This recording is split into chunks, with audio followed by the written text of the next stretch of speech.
भद्रकाली पीठ, अयोध्या टांडा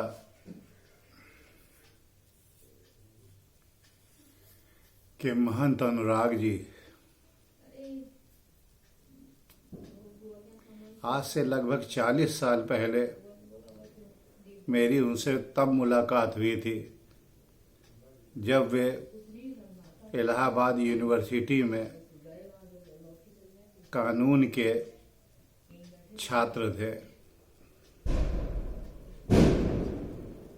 और फिर उसके बाद जब वे इलाहाबाद यूनिवर्सिटी में डिग्री पा गए उसके बाद उन्होंने इलाहाबाद ही में इलाहाबाद हाई कोर्ट में इलाहाबाद के टॉप के वकील के अंतर्गत प्रैक्टिस शुरू की और फिर इसके बाद जब इनके पिताजी का ट्रांसफ़र हो गया गाज़ियाबाद के लिए तब ये यहाँ से दिल्ली चले गए और दिल्ली में सुप्रीम कोर्ट में प्रैक्टिस करने लगे और वहाँ प्रैक्टिस के दरमियान में इन्होंने बहुत बड़े बड़े समाज के बड़े बड़े दिग्गज लोगों से इनका संपर्क हुआ। जिस भौतिक चीज़ों की प्राप्ति के लिए लोग पूरा जीवन लगा देते हैं वहाँ पर और फिर उनसे उनको तब भी तृप्ति नहीं प्राप्त होती, ऐसा इन्होंने नीचे से लेकर ऊपर तक देखा। अब चूंकि दिल्ली के अंतर्गत जीरो से लेके हीरो तक सभी लोग रहते थे तो इनको एक एक स्टेप पर देखते हुए ये इस नतीजे पे पहुँचे कि सब कुछ प्राप्ति के बाद भी आदमी को तसल्ली नहीं प्राप्त होती। उसे लगता है फिर कोई कमी रह गई मेरे पास और उस कमी को पूरा करने के लिए दिन रात वो लगा रहता है, लेकिन फिर भी उससे बड़ा कोई सामने मिल जाता है तो फिर वो अपने को नीचा समझता है। मुझसे अक्सर तर्क किया करते थे कि ये सब इतना प्राप्त करने के बाद भी इनके अंदर इनका दिल नहीं भरा तो मैं क्या करूं, क्या मेरा भी दिल भरेगा? ऐसे ही धीरे धीरे करके इन्हें वो तत्व ज्ञान प्राप्त हुआ कि नहीं,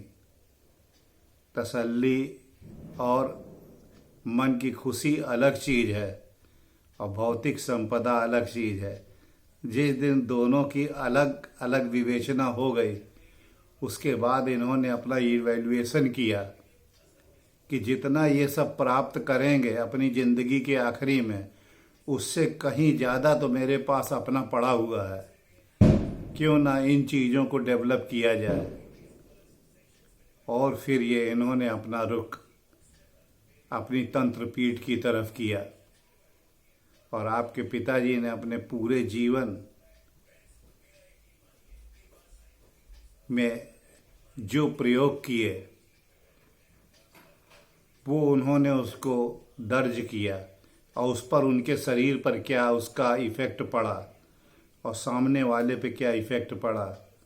ये सब उन्होंने दर्ज करके एक उसको पुस्तक का आकार दे दिया और उसको बांध के रख दिया और ये वसीयत कर गए कि आप इसको सही वक्त पे खोल करके समाज के सामने रखिएगा, समाज को इससे लाभ होगा। तो ऐसे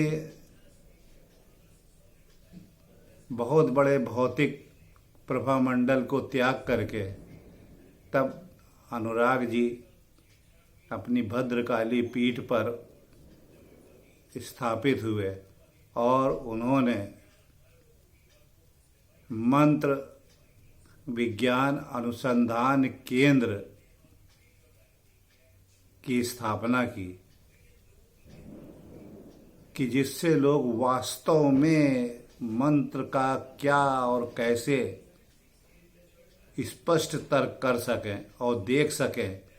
हर स्टेज में क्या होता है, कैसे होता है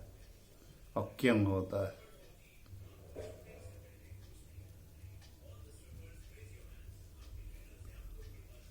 सिर्फ इसलिए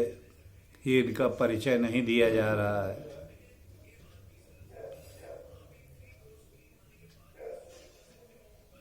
परिचय देने का एक महत्व ये भी है कि आपको ये भी पता चले कि जो बहुत लोगों की बड़ी इच्छाएं रहती हैं कि हम यहाँ तक ऊंचाई तक पहुँच जाएं, और जब उस ऊंचाई तक पहुँच जाते हैं तब उन्हें कैसा महसूस होता है। तो ये एक विषय है, इस विषय पर आपका ध्यान भी आकर्षित होना चाहिए कि कोई व्यक्ति कितने दिल्ली जैसे बड़े शहर को भी त्याग करके अपने एक छोटे से इलाके पर आ करके और समाज के भले के लिए कुछ कर सकता है। इतना शिक्षित होने के बाद, इतनी ऊंचाई तक जाने के बाद, ये भी एक विचारणीय प्रश्न है। सोच के देखिएगा आप कभी। जिसके पास दिल्ली में अपनी सब व्यवस्था है, अपना फ्लैट है, अपनी पूरी व्यवस्था है, वो अयोध्या की धर्मस्थली में क्या करने आया है? कोई न कोई तो उसको कार्य मिला है ऊपर से करने के लिए, जिसको कि वो करने के लिए